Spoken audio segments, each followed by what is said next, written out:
Bonjour à toutes et bienvenue dans la nouvelle émission Au cœur des femmes. Cette nouvelle émission sur Télécréole, vous nous suivez déjà depuis quelques émissions, depuis à peu près un mois maintenant. Bonjour à mes invités. Bonjour. Bonjour. Bienvenue sur ce plateau. Alors, l'émission est Au cœur des femmes est une émission faite par les femmes et pour les femmes, mais nous allons aborder aujourd'hui deux sujets complètement différents. Dans un premier temps, on va accueillir Karine. Enchantée. Karine qui va nous parler, puisqu'on est un peu dans la période de la semaine bleue, des personnes âgées. Oui. Et puis, nous allons accueillir également Emmanuel. Bonjour à tous. Bonjour Emmanuel. Donc, Emmanuel va nous parler d'un sujet qui nous tient vraiment à cœur, puisque toute l'équipe, à peu près, a été touchée, a été très sensible par cette passion qui est la mode pour les rondes. Voilà, on te retrouve tout de suite. Ouais. Alors aujourd'hui, on a une chroniqueuse surprise. On va accueillir Martine. Bonsoir Martine. Bonsoir. Merci Bonsoir. De faire partie de cette émission. Alors on va commencer tout de suite par Karine. Oui. Alors Karine, raconte-nous un petit peu ton quotidien. Qu'est-ce que tu fais? D'accord. Alors je suis aide-soignante et assistante de soins en gérontologie. J'accompagne particulièrement les personnes âgées dans l'établissement où je travaille et dont des personnes touchées par la maladie d'Alzheimer et apparentées. Voilà, donc j'ai une double casquette puisque je suis aide-soignante, mais je m'occupe aussi de la partie activité dans l'établissement. Et du coup, ça me permet d'avoir une vision globale de la personne et de pouvoir l'accompagner vraiment de A à Z tous les jours. D'accord, alors décris-nous un petit peu, déjà c'est quoi être aide-soignante? Alors aide-soignante, c'est accompagner la personne dans les actes de la vie quotidienne, c'est-à-dire apporter une aide à la toilette, une aide au repas, l'écouter, discuter avec elle, c'est le plus important, et être présente toute la journée, répondre à ses besoins, l'observer surtout parce qu'il y a des personnes qui ne peuvent pas s'exprimer. Donc, il faut beaucoup observer. Des personnes de quel âge à quel âge? Alors, dans l'établissement où je travaille, il n'y a pas que des personnes âgées, mais sinon, en général, ça peut aller jusqu'à 100 ans. On a eu récemment une centenaire qui était très, très bien, en bonne forme, bonne santé, et où j'ai eu beaucoup d'échanges, beaucoup de partages. Oui, c'est très riche de recevoir de nos grammones, de nos arbres. C'est vraiment très riche. Elles m'apportent beaucoup, elles m'apprennent tous les jours. Donc, c'est pas dans l'autre sens, c'est vraiment elles qui m'apportent et qui m'apprennent tous les jours. Donc, mais en fait, elles te transmettent, par exemple, quoi? Dans tous les domaines professionnels, personnels? Dans tous les domaines. Même les... Une anecdote, peut-être? Même les domaines où on ne s'attend pas. Une anecdote, peut-être? Alors, raconte-nous. Non, mais par exemple... On ne s'attend pas, je suis curieuse. Par exemple, la dame centenaire que nous avons accueillie récemment, on a passé 2 après-midi entières. Elle nous a raconter sa vie de A à Z, dont ses 3 amours. Et c'était passionnant. C'était des très belles histoires. Je like, vous laissez le terme, je like. C'était vraiment passionnant et en fait, on s'en lasse pas. Et j'ai même dû m'absenter pour aller vers une autre personne à un moment donné. Et j'ai raté un petit bout de l'histoire. Donc, je suis retournée le matin pour l'aider à la toilette parce que je voulais absolument connaître la fin de l'histoire. Et personne ne voulait me raconter, donc j'ai dit non, c'est pas possible que je rate la fin de l'histoire. Tu me fais penser au film Titanic de la dame qui raconte... Rose. Oui, c'est Rose. Ah oui. Et qui raconte toute son histoire. Non, c'est beaucoup de partage. Il y a beaucoup d'affection dans nos échanges, beaucoup d'amour, je dirais. Et j'ai pas peur de le dire parce que dans le monde des soignants, souvent, on nous dit qu'il faut mettre des barrières. Oui, il faut tenir une certaine distance. Détachement, Voilà, mais moi, je suis plus pour ça. Et je pense que maintenant, les nouvelles formations vont plutôt dans l'autre sens. On parle du concept humanitude maintenant. Voilà, donc c'est vraiment aller vers l'autre. Aller vers l'autre. Humanitude. Oui, c'est un concept fondé par Yves Gineste et Marescotti. On a eu la chance de les accueillir à La Réunion l'année dernière, je crois. Et donc, c'est vraiment un concept que tous les soignants devraient connaître. Et est-ce que c'est vraiment un peu remettre l'humain au cœur des choses? C'est ça, c'est vraiment remettre l'humain au cœur des choses et l'écouter, apprendre à l'écouter et travailler vraiment sur les bases, vraiment les bases. Voilà, donc c'est important d'observer la personne, de l'écouter, d'écouter ses habitudes de vie, de respecter son rythme, ses choix. Et voilà, on n'est pas que des soignants. Les soignants ne sont pas que des robots. On est aussi des êtres humains avec un cœur. Et c'est ça, il faut travailler avec son cœur. C'est magnifique, Karima, ce que tu dis.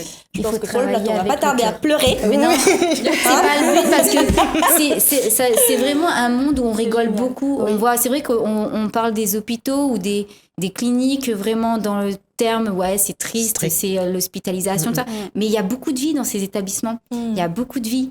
Et justement, moi, je le vois au cœur de mes activités avec mes collègues de travail, parce que c'est vraiment, on travaille en équipe. Moi, je suis un maillon de la chaîne. Et toutes les équipes, que ça part du médecin, ça part de l'ASH, qui va faire le ménage dans les chambres, qui va avoir son petit mot avec les seniors, on va dire, les personnes âgées. Elle va avoir son petit mot. Et nous, on est vraiment... moi, je suis un maillon de la chaîne. Bien sûr. Et vraiment, on sent qu'il y a de la vie. Il y a de la vie. Et là, si le Gramoun, c'est le Zarboutan, il cause créole, et est-ce que vous comprenez Comment vous faites pour comprendre l'histoire que les raconte? Alors ça a été comique, parce que ça fait depuis 2011 que je suis à La Réunion.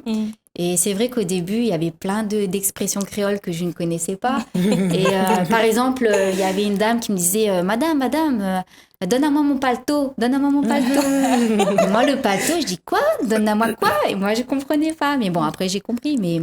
Et elle m'a expliqué. C'est vrai que ça a été un petit peu difficile au début, mais maintenant, je comprends bien. Et je parle, alors tous mes collègues se moquent un peu de moi parce que je parle, on va dire, un petit créole bâtard. Parce que c'est un mélange. Des fois, c'est, voilà, tout le monde rit un peu. Que oui, justement, mais c'est obligé de savoir parler un petit peu créole. Et en même temps, c'est venu naturellement parce que j'ai appris avec toutes ces personnes âgées. Bien sûr. C'est là où c'est de l'échange. Hein. Voilà. Autant tu écoutes et en même temps tu apprends. Donc, voilà. Après, il faut être quand même en capacité d'avoir des qualités quand même d'écoute. C'est beaucoup de patience. C'est beaucoup de patience, beaucoup d'écoute, beaucoup de patience. Il faut aimer faire ça. Beaucoup d'amour. Et voilà, beaucoup d'amour. De toute façon, sans l'amour, on ne peut rien faire dans ce métier. Et vous savez, avec les personnes qui sont touchées par la maladie d'Alzheimer et apparentée, en fait, on ne peut pas tricher. On ne peut pas tricher sur les émotions. En fait, il y a quelque chose qui reste jusqu'à la fin dans ces maladies, c'est les émotions. Donc, on ne peut pas tricher parce que même si vous arrivez le matin et qu'on fait un semblant d'avoir un sourire, « Bonjour madame, comment ça va ?» mais que vous, au fond de vous-même, ça ne va pas, elle va le sentir. Elle va le sentir et ça va se sentir dans la prise en charge. Parce que la personne, elle va avoir une réaction avec vous. Alors, ça peut être une réaction négative ou positive, hein, mais elle va le sentir. Donc, on ne peut pas tricher sur les émotions. Donc, c'est vraiment un accompagnement dans les deux sens. C'est ça. C'est vraiment ça. Alors, ça, c'est la première fois que j'aborde ce sujet-là dans ce sens-là, puisque je ne savais pas, en fait, vraiment, du moins, je ne sais pas, toi, si... du tout. En tant qu'aide-soignant, tu es là, tu accompagnes et en fait, tu donnes de ta force, tu donnes de l'aide, tu donnes vraiment... Non, on donne de sa personne. De ta personne. On donne de sa personne. C'est comme une famille. En fait. On donne de... Et en face, tu as quelqu'un qui te le renvoie ouais. en totalité, au quotidien. Voilà, c'est ça. Le truc. C'est ça. C'est génial. Et du coup, c'est sûr que j'accentue vraiment avec les personnes touchées par ce genre de maladie parce que c'est très important d'être vrai, d'être sincère et d'avoir cette relation d'empathie aussi, de se mettre en empathie. Oui. Et, trop. Pas trop, mais il faut être quand même. Il faut être quand même. Il faut ressentir les choses. Oui, mais après, quand tu rentres chez toi, j'arrive à faire la part des choses. Bah ouais, d'accord. Il y a des solutions pour ça. Aller faire du sport, Yes. aller manger une bonne crêpe au chocolat. Qu'est-ce que tu fais comme sport pour décompresser? Moi, je vais courir un petit peu, sinon de la marche. Tu es maman? Je suis pas maman. D'accord. Tu es accompagnée dans la vie? Oui. D'accord. Oui. Bon, tu dois extérioriser. Voilà. Alors, avant, c'est vrai que je travaillais dans un étabbissement où j'étais à côté de chez moi. Et quand je rentrais à la maison, je portais encore toute la charge de travail quand j'arrivais à la maison. Aujourd'hui, je suis un peu plus loin. Donc, du coup, le trajet de voiture me permet de mettre la musique. Voilà. Ouais. Déjà, ça me fait un sas de décompression. Premier secret, le sport. Deuxième secret, la musique. Troisième secret, je suis désolée, la bouffe. Alors non, je me sens pas du tout concernée. Non, mais je suis très gourmande et voilà. Donc c'est vrai que... Je t'appelle pas Karine pour rien. Non, c'est ça. Je crois que toutes les Karines, elles sont gourmandes. Et donc voilà, et c'est vrai que j'ai toujours une plaquette de chocolat à la maison. Et d'ailleurs, même les patients, toutes les personnes qu'on accueille, il y en a beaucoup qui m'en offrent. Et parce qu'on on en parle souvent au travail. Donc maintenant, j'ai le droit à mes petites plaquettes de chocolat. En ce moment, on a un monsieur qui, toutes les semaines, m'apporte une plaquette de chocolat. Alors j'ai dit, voilà, faudrait peut-être arrêter un petit peu. Toutes les semaines. Non, mais c'est clair. Alors, on a abordé un petit peu le sujet vraiment de ton accompagnement. J'aurais voulu aborder plus en profondeur, en fait, le sujet de l'Alzheimer. Mais juste avant, je pense on va essayer de découvrir un petit peu Emmanuel, qui est avec nous sur le plateau. Emmanuel, c'est un tout autre sujet. Mais voilà. On peut peut-être trouver des liens. Mais... Oui, où on parle d'épanouissement, de transmission. Alors, je te laisse te présenter. Alors, moi, j'ai été élue, en fait, Miss Ronde Réunion et Miss Ronde France en 2015. Oui. Et aujourd'hui, on peut dire que ma passion, c'est la mode pour les rondes, le mannequinat pour les rondes. D'accord. Voilà. Et donc, le message que je voulais faire passer aujourd'hui aussi, c'était que quand on parle de mode, on voit toujours une fille filiforme. C'est bien aussi que les femmes rondes entrent dans ce domaine-là. Oui, elles ont le droit. Elles puissent s'exprimer, qu'elles puissent porter les couleurs qu'elles veulent. Les couleurs, les formes, les robes, les jupes, etc. D'accord. Alors déjà, est-ce que tu trouves de quoi t'habiller à La Réunion, sans citer de magasin, bien sûr? Tout à fait. Alors, moi, j'ai pris un petit peu de poids. Hein, je fais du 48-50. Et c'est vrai qu'aujourd'hui, on trouve plus facilement pour s'habiller à La Réunion. Il y a pas mal de magasins, il y a pas mal d'enseignes qui pratiquent des tailles, voilà. D'accord. Je pense qu'au-delà du 50, ça devient difficile. C'est quoi ton style? Alors moi, j'ai pas vraiment de style. En fait, moi, j'adore porter des robes. Je suis toujours en robe. Oui. Je suis jamais en pantalon, très rarement en jupe, voilà. Adapté au métier, alors quel métier tu fais? Alors, je suis enseignante en économie-gestion dans un lycée. Voilà, donc j'essaye quand même effectivement de m'adapter à... Oui, effectivement. Voilà. Mais il faut bien s'habiller quand on va à l'école, hein, parce que les élèves, ils sont toujours à l'affût de ce que vous portez, du maquillage, de la coiffure. Donc, il faut se soigner aussi quand on travaille. Ah, ça commence à 16 ans, et puis j'en ai jusque 20 ans, 21 ans. D'accord. Voilà. Ah oui, bah oui, il faut pouvoir il faut se faire... avoir du répondant. Mais ça va, ils sont sympathiques quand même. Oui, oui. Laurina, une petite question peut-être? Alors, la question, non, j'étais tellement à l'écoute, donc pour le moment, j'ai pas de questions. Alors, Karine, elle continue avec les questions, parce que j'en ai beaucoup. Depuis 2015, tu as fait quoi dans le mannequinat ronde alors? Alors, c'est pas mal de défilés, que ce soit lors d'élections, soit nos élections, soit les élections de partenaires, ça peut être des photos. D'accord. Alors, mais moi, ce qui me plaît le plus aujourd'hui, c'est de conseiller les nouvelles candidates ou les filles qui s'assument pas ou voilà. D'accord. J'aime bien passer maintenant derrière la caméra, on va dire, et être là plus en accompagnant, en conseillant. D'accord. Voilà. D'accord, très bien. Et justement, comment tu vois l'évolution de la mode grande taille à La Réunion? Alors ça fait, on va dire, 4 ans que je suis dans ce domaine-là et ça va tout doucement. Ça va tout doucement. C'est vrai qu'aujourd'hui, on entre dans un magasin classique, ça va s'arrêter au 44. À la limite, la vendeuse, elle va vous toiser des pieds à la tête. Qu'est-ce qu'elle fait ici? Ou des choses comme ça. Ça avance tout doucement. Et je trouve ça dommage parce que moi, j'ai côtoyé beaucoup de femmes très mal à l'aise dans leur corps, qui ne sortent pas de la maison. Et puis, c'est le cercle vicieux. Hein. On sort pas de la maison, on fait pas de sport, on rencontre personne, on grossit, on sort pas de la maison, etc. Et finalement, des femmes vraiment très mal à l'aise qui ont du mal à comprendre et qui me posent beaucoup de questions sur moi, comment je fais. D'accord. Qu'est-ce qui fait que je sors, je m'habille, j'ai envie de m'acheter des vêtements, alors qu'elles... Elle quitte pas un jogging, par exemple. D'accord. Alors, pareil, sur la situation, tu es accompagnée? Oui, tout à fait. Des enfants? Pas encore, D'accord. mais je suis accompagnée. Voilà. D'accord. Et du coup, tu arrives à gérer ton foyer, à t'organiser, à t'occuper de toi, prendre soin de toi. Tout à fait. Mais on est des superwoman. Hein. C'est vrai que entre le boulot, les enfants, moi, j'en ai pas encore, etc. Oui, il faut. Par moment, on peut être fatigué puis pas avoir envie de se maquiller, mais je trouve que prendre soin de soi, c'est pas que ça, c'est pas que se maquiller. Oui. C'est s'accorder du temps, aller marcher, écouter de la musique, danser, etc. Donc oui, j'essaie quand même de trouver un temps à moi pour prendre soin de moi. D'accord. Et est-ce que tu fais du sport? Tout à fait. Alors, j'en faisais beaucoup auparavant. Je faisais plus de 11 heures de sport par semaine. J'étais quand même blonda. Oui. Aujourd'hui, c'est vrai que je me suis fait une entorse au genou il y a quelques années, donc j'ai encore du mal à reprendre du sport comme ça, mais je fais du volley. D'accord. Sur la plage, Oui. en maillot, Ouais. 2 fois par semaine, voilà. D'accord. C'est chouette ça. Alors, c'est vrai que du temps. Et c'est vrai qu'il y a des sports. Moi, par exemple, je me suis mal au genou il n'y a pas longtemps en essayant de faire du rugby. Du coup, effectivement, en même temps, quel sport oui, alors là, il faut s'attaquer au rugby féminin.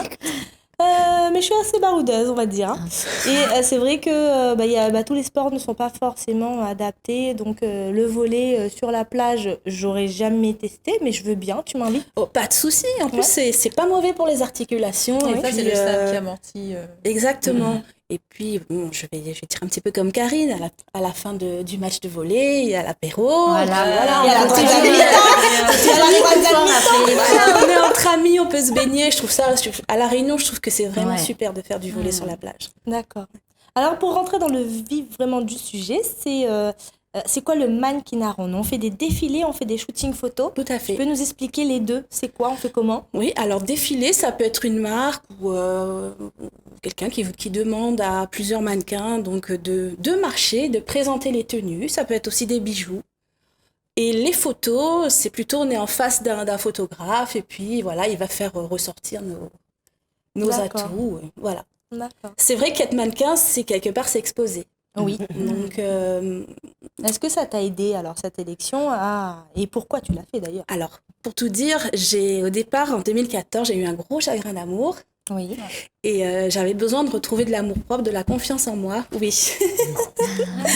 Voilà, exactement.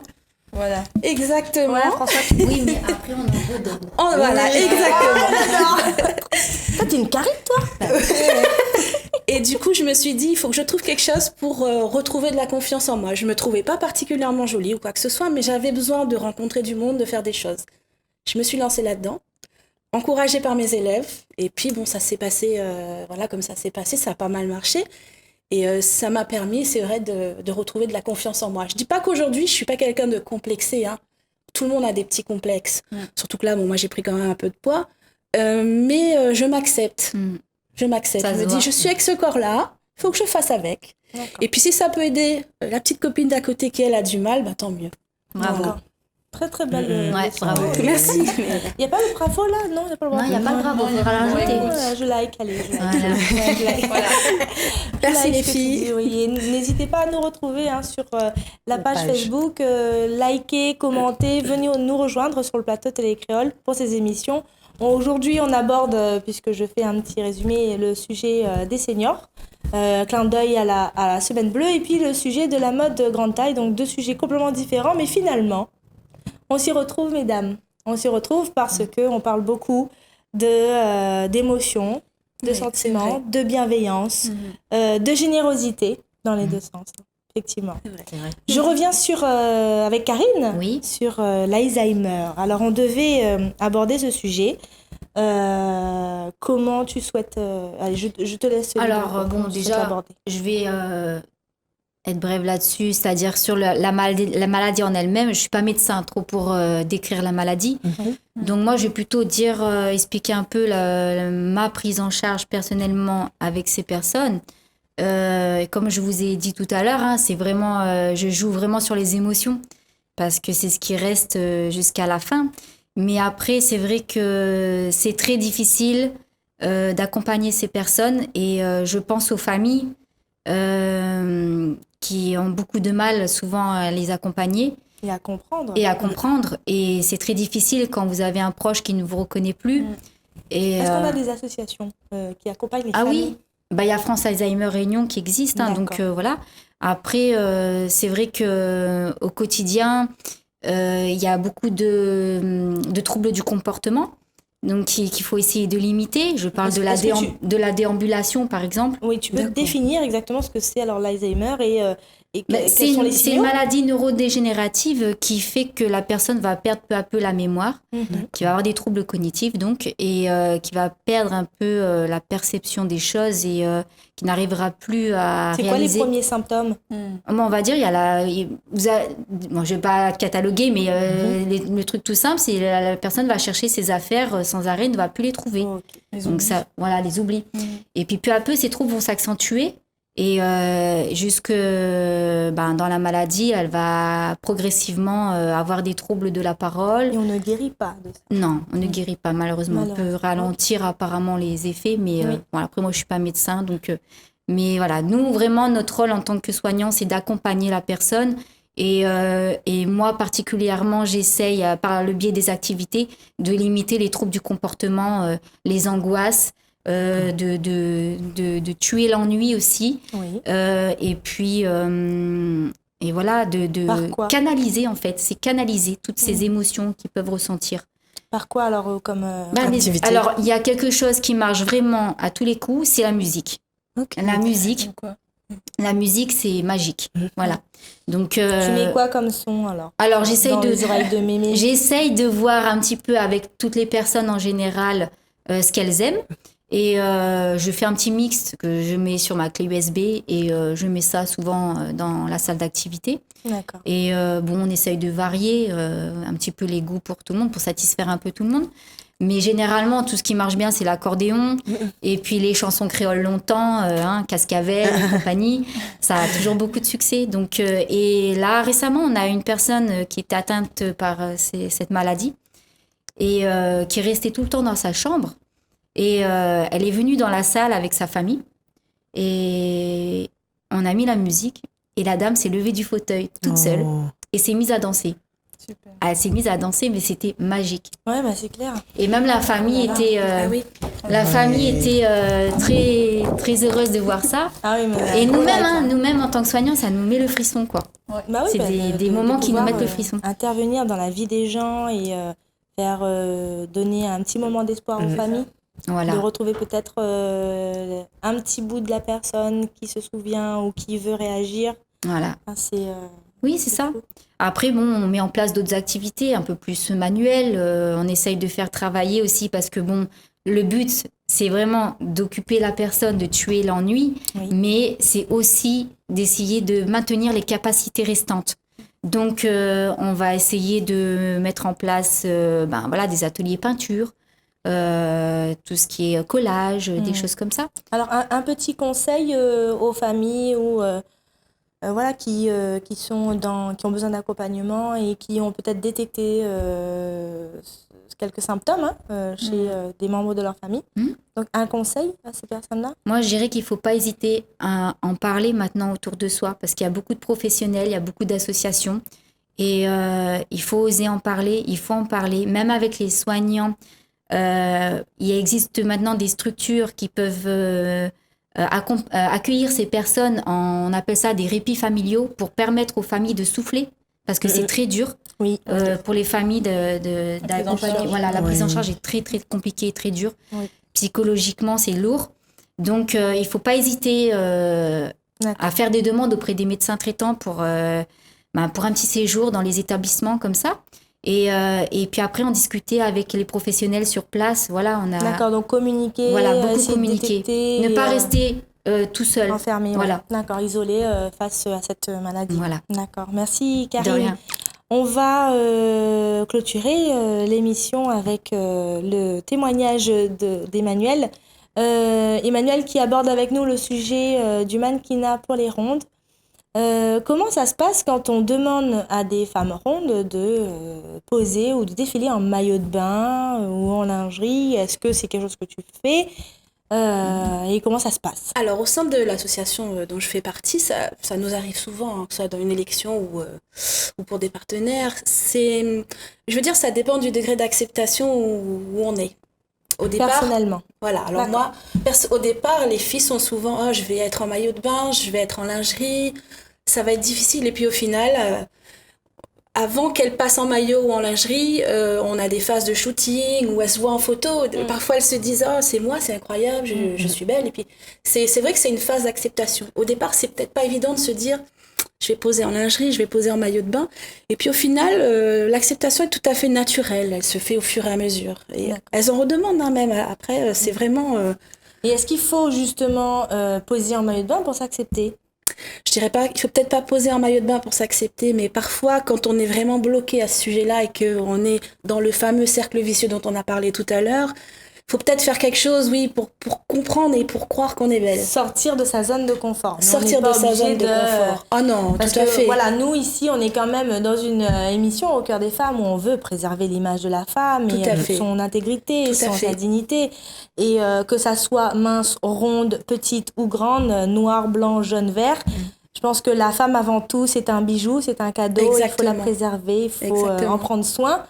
Et moi, j'ai vu, que ce soit sur Facebook ou à l'international, des femmes, des fois, qui se rebellent dans le côté ronde, qui ont envie de s'exposer parce que je suis ronde et pourquoi pas elle est mince, on voit que des minces. Voilà, est-ce que...